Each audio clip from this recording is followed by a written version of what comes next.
Joshua and the Israelites were receiving their just punishment for having sin in the camp. And they were defeated on their first challenge of the city of Ai. And once they had rid the sin from the camp, God speaks to Joshua. And as we pick up today, He, meaning God, encouraged Joshua for the coming attack on Ai. And we'll read down through the first 8 verses, and then we'll come back and we'll start working on this text. Joshua 8, beginning in verse 1. Now the Lord said to Joshua, "Do not be afraid nor dismayed. Take all the people of war with you, and arise and go up to Ai. See, I have given into your hand the king of Ai, his people, his city, and his land. And you should do to Ai and its king as you did to Jericho and its king. Only its spoil and its cattle you shall take as booty for yourselves. Lay an ambush for the city behind it." So Joshua arose and all the people of war to go up against Ai. And Joshua chose 30,000 mighty men of valor and sent them away by night. And he commanded them, saying, "Behold, you shall lie in ambush against the city behind the city. Do not go very far from the city, but all of you be ready. Then I and all the people who are with me will approach the city, and it will come about when they come out against us as at the first, we shall flee before them. For they will come out after us till we have drawn them from the city, for they will say they are fleeing before us as at the first. Therefore we will flee before them, then you shall rise up from the ambush and seize the city, for the Lord your God will deliver it into your hand. And it will be when you have taken the city that you shall set the city on fire. According to the commandment of the Lord you shall do. See, I have commanded you." And so the Lord had given Joshua the battle plan. And it was, we're going to take advantage of what the king and the army at Ai had experienced the day before. They fled before the army of Ai. And we remember they only took up a small band of men, 3,000 men against the city, because the city was small and didn't have many inhabitants. But the reason they didn't defeat it, we also remember, wasn't because their enemy's army was stronger, was it? It wasn't that they had a greater number of people. There was only one reason. It was because they were receiving the recompense for having sin in the camp. But the king of Ai didn't know that it was God's punishment on Israel that caused them, the Israelites, to lose that battle. So they were prepared for whatever was happening. Remember, Joshua was still camped near Ai. So when they got up the next morning and all the people of war got up against Ai, Joshua chose 30,000 mighty men of valor and sent them away the night before. And he says, now I want you to go under the cover of darkness, go behind the city, and wait until I give you the sign. And at that point, we will have drawn their army out of the city. And remember, they were told to conceal themselves between Ai, but stay close to it, but between Ai and the city of Bethel, which is, they were like sister cities. They were very close to one another. There was going to be that recompense for their loss from their defeat because they didn't follow God's command when they had taken Jericho, when Achan had taken the things from the city. We talked a little bit last week about the fact that one of the major differences between Jericho and Ai was Jericho, the things that were valuable, those things of gold and silver and bronze and iron, were to go into the church's treasury, but everything else was to be consumed with fire. This time, the Lord has said, you can take the booty from the city, whatever is left there, those precious belongings, and the cattle, and keep them for yourself as a reward for the battle. That was certainly a difference. It was an incentive to the army, but they didn't fight any harder because of that. It was their dedication to following God's plan on that second attack of Ai. And we pick up in verse 9, it says, therefore, Joshua therefore sent them out, and they went to lie in ambush and stayed between Bethel and Ai on the west side of Ai. But Joshua lodged that night amongst the people.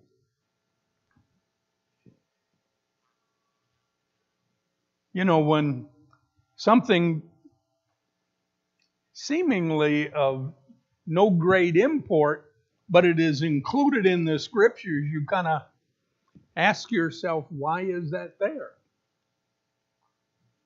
Why did they make special note that Joshua spent that night amongst the people?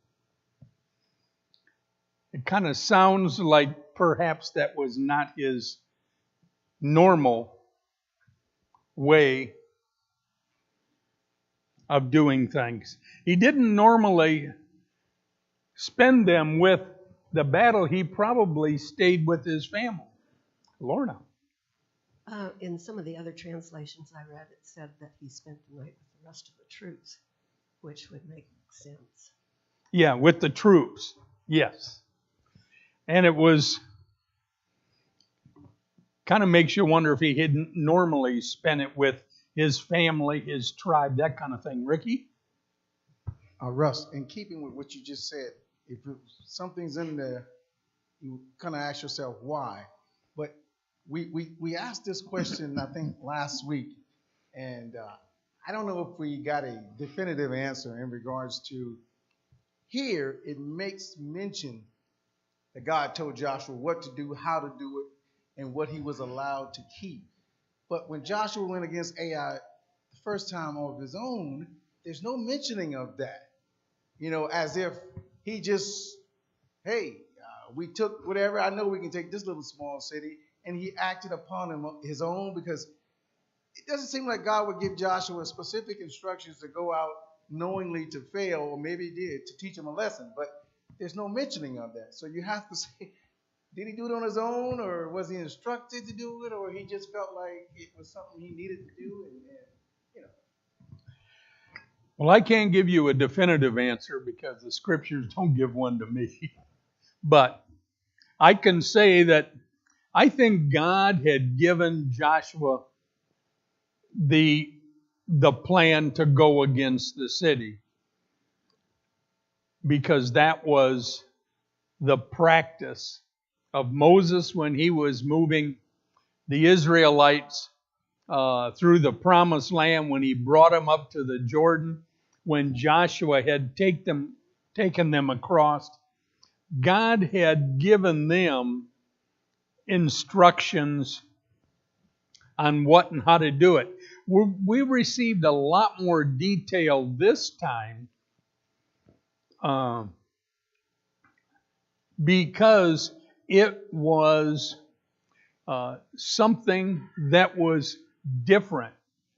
It was a special attack and battle plan because it was going to go in favor of the Israelites. And they had that plan there.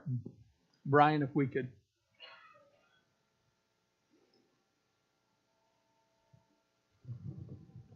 This is just my thought, but I think if Joshua had actually asked the Lord before they attacked Ai, God would have said he was not with them because of the sin in the camp. So, I mean, he did that in other times, and I think he would have done it in this time too if they had actually confronted him about it.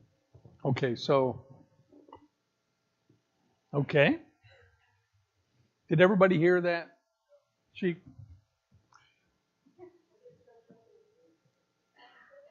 Do you want to take another shot at it?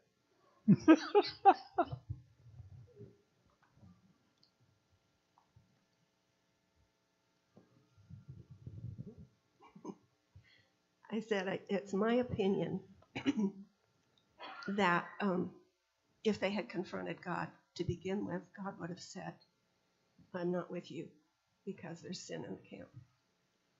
And so that they had death kind of tells me that they didn't do that to start. Oh, on the first attack of Ai, yes. Yeah, but Lorna said that if they had approached God on the first, regarding the first attack on the city of Ai, God may have said to them, there's sin in the camp and you're not going to be successful. This time, obviously, they did because the Lord gave Joshua the battle plan.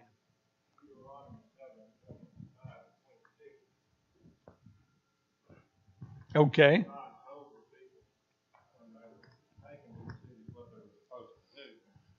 It says the graven images of their gods shall you burn with fire. You shall not desire the silver and gold that is on them, which tells them they shouldn't covet, not take it unto you, lest you be snared therein, for it's an abomination to the Lord God. Neither shall you bring an abomination into your house, lest thou be a cursed thing like it. But you shall utterly detest it and shall utterly abhor it, for it's a cursed thing. So they knew from the Old Testament scriptures that they weren't supposed to do that. So it's not like they didn't have any instruction. They at least had that instruction when they attacked Jericho and should have recognized that that it was abhorrent to God that they take the accursed things. It was all to either be given to the treasury, God's treasury, or to be destroyed by fire. Jimmy? What I'm seeing right here, first of all, is we're seeing they're able to take the spoils, right? When you make the analogy that Achan, what he did, the price he paid. What I'm seeing here is if we'll wait on God, we can have all the riches that we want, but there are often times in life that we think we can do it better ourselves. So there's one analogy there that we're seeing now. Wait on me, do it my way, and you can have everything.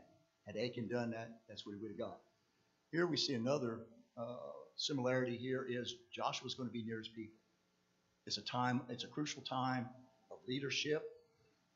They need someone close that they know that can lead them. He wants to be close to them to prove that he's the leader. Same way with us. We need to be close to Jesus in times of battle. We need to make sure that Jesus is close to us, or he wants to be close to us in time of battle so we can achieve the victory. These are parallels that we need to look at as we go through life. And I think that's two things that we can see right now in this book. Yeah, and especially, like you say, on this particular one, Joshua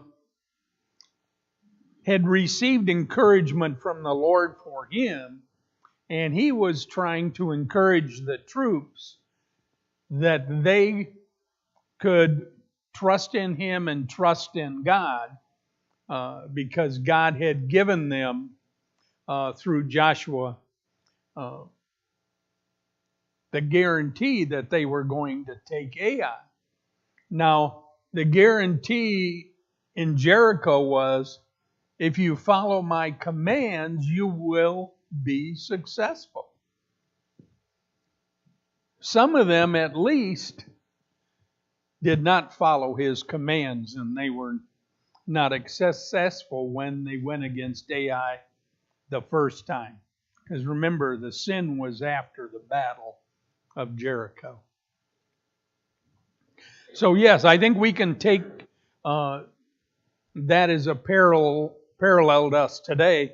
If we trust in God, follow his commands, he will be with us. And I think that is what Joshua was doing with the armies of Israel at that time. If we pick up in verse 10 of Joshua chapter 8, then Joshua rose up early in the morning and mustered the people, and went up, and he and the elders of Israel before the people to Ai. Now we remember when they had their miserable failure on their first attack of Ai, Joshua and the elders had fallen down before the ark of the Lord and remained prostrate until evening time. They were there in prayer, giving supplication to God. And why did we fail so miserably? Now here is when Joshua and the elders of Israel went before the people of Ai. They were all there again, and all the people of war who were with him went up and drew near. And it says, and then they came before the city and camped on the north side of Ai. So there were those 30,000 men of war that they had sent behind the city between Ai and Bethel. And then there were those that were with Joshua, and he took 5,000 men and set them in ambush between Bethel and Ai. Sounds like it was on the other side of the city. And then when they had set all the people, all the army that was on the north side of the city with Joshua, and in its rear guard on the west, Joshua went that night into the midst of the valley. There was that valley between the encampment and the city of Ai. And they went down into that valley in preparation of the attack on Ai. In verse 14, now it happened when the king of Ai saw it that the men of the city hurried and rose up early and went out against Israel to battle. He and all his people at an appointed place before the plain, but he did not know there was an ambush against him behind the city. And Joshua and all Israel made as if they were beaten before them and fled by the way of the wilderness. So all the people who were in Ai were called together to pursue them, and they pursued Joshua and were drawn away from the city. And verse 17, I think, is key. It says, "And there was not a man left in Ai or Bethel who did not go out after Israel, so they left the city open and pursued Israel."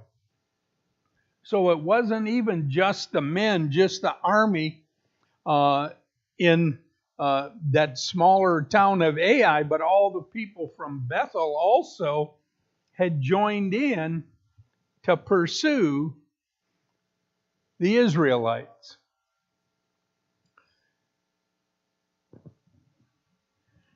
Then the Lord said to Joshua in verse 18, "Stretch out the spear that is in your hand toward Ai, for I will give it into your hand." And Joshua stretched out the spear that was in his hand toward the city. That was the sign that those who were laying in ambush were waiting for, so that they could rush into the city, take the city, and once they had taken it, set it afire. Jeff? Those 30,000 that Joshua had sent was lying wait between Bethel and Ai. So it's interesting that it says that the men from Bethel accompanied those from Ai. So was that the sign for them, that when they seen the men from Bethel go in, that they'd follow in behind? That is the way I would see it. I went into concordances, I went on the internet, and everybody had their own animated battle plan on how the men were in ambush and where they were staged, and the men from Ai and Bethel. Somehow the men were Bethel, whether they were gathered before the battle or there was a signal that they joined the men of Ai, but they joined up with the men of Ai. And I'm sorry, Ricky, I can't get any more definitive than that. I thought, I'll go and look at what all those learned men who write those books, of commentaries and such, what they can come up with. And there were as many battle plan drawings as there were people who wrote books. So everybody had an idea how it was. But we know that the scriptures tell us that the men of Bethel joined the men of Ai as they pursued Israel, who had gone in to make their attack, and that the minute they engaged with the warriors in Ai, they withdrew and drew all of the people, all of the men from Ai and Bethel, away from the city. And once they did that, in verse 18, the Lord said to Joshua, okay, this is the time. Raise that spear up in the area. And that was the signal that those who were waiting in ambush were to receive. And you can imagine it.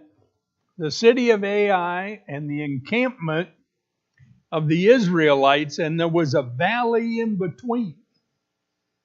And it says, Joshua took the men of attack down into that valley and drew out the men from Ai. And as they were fleeing, Joshua held up his spear. And as he had told the men who were in ambush behind the city, don't go far, because as soon as I give you the signal, you go in. and you take that city, and as you take the city and you have it under your control, set a fire, set it on fire, and we can imagine as we are in that army moving towards what we think is the body of the enemy, and someone looks back and sees the city on fire and the smoke rising from it. There was that realization in the men of Ai. And as we pick up in verse 19, so those in ambush arose quickly out of their place. They ran as soon as he had stretched out his hand, and they entered the city and took it, and hurried to set the city on fire. And when the men of Ai looked behind them, they saw, and behold, the smoke of the city ascended to heaven, so they had no power to flee this way or that. And the people who had fled to the wilderness, the Israelites, turned back on the pursuers. Two groups of Israelites were laying in ambush. There was the 30,000 men and then the 5,000 men. Maybe that gave a way for the men of Bethel to come between them. We really don't know. But they were all caught up between their city of Ai and the Israelites when that group that was laying in wait had set the city on fire. There was no place for them to flee. They couldn't get away from the army of Israel. Now also, as God is giving the directions to Joshua,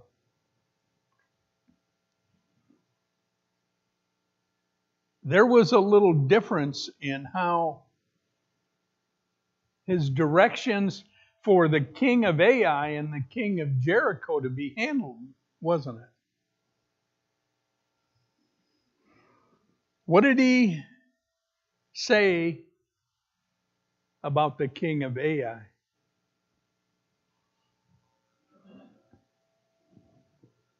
He was to be spared alive during the battle, wasn't he? He was not to be killed during the battle.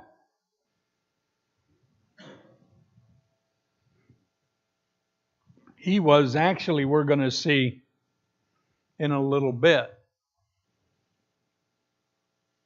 he was going to be made an example of before Israel.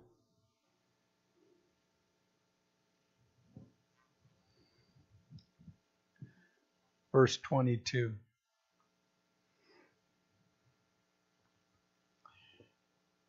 Well, let's back up to 21. Now when Joshua and all the Israelites saw that the ambush had taken the city and that the smoke of the city ascended, they turned back and struck down the men of Ai. Then the others came out of the city against them, so they were caught in the midst of Israel, some on this side and some on that side. And they struck them down so that they let none of them remain or escape. But the king of Ai they took alive and brought him to Joshua. He was saved out of the battle. That was, and I've forgotten to advance this.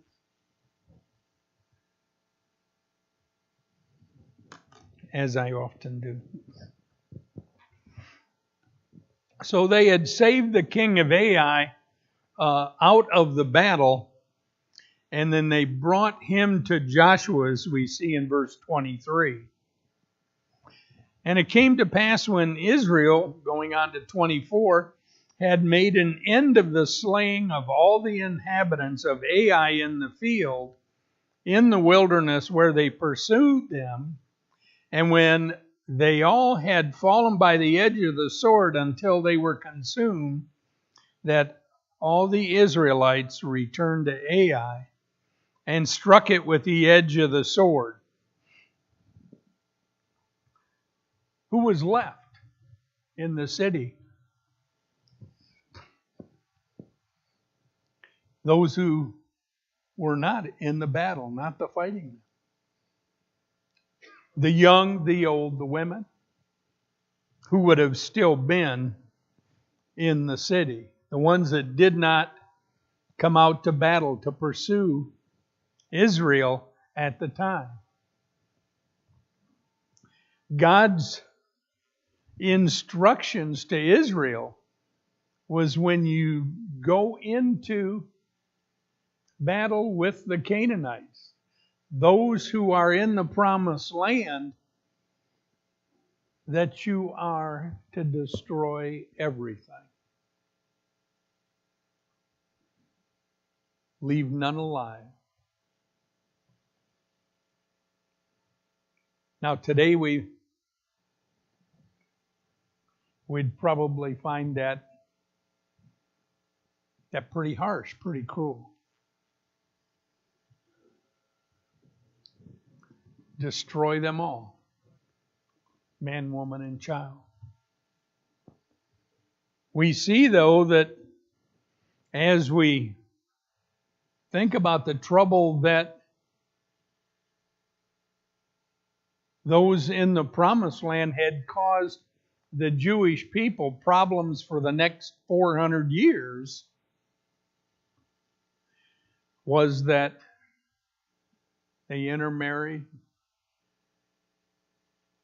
They brought the Israelites to a point of worshiping their gods. They drew them away from God Jehovah. And the scriptures tell us that is why they told them to destroy them all. Comments or questions at this point?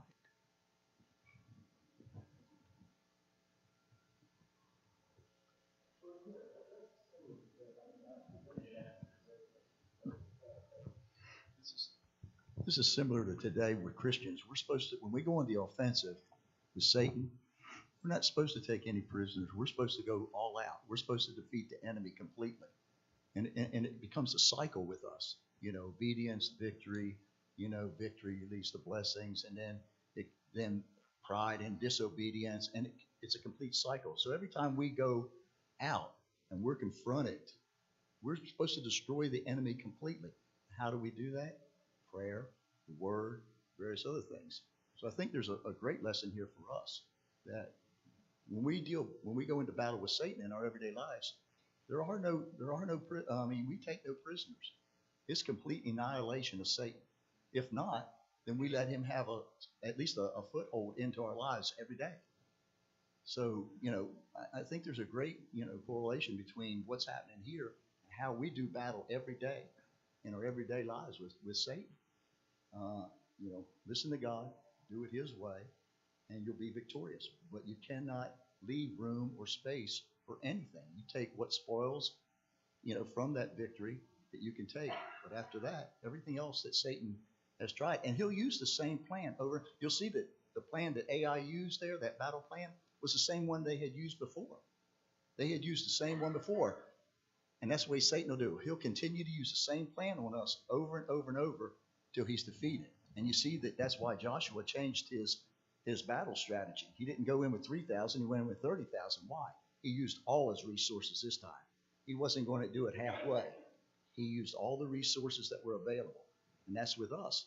Every day we need to be using all the resources that are available, whether it's our prayer partners, whether it's the word, Whatever we have available to us when we're in a battle, we need to use it. And we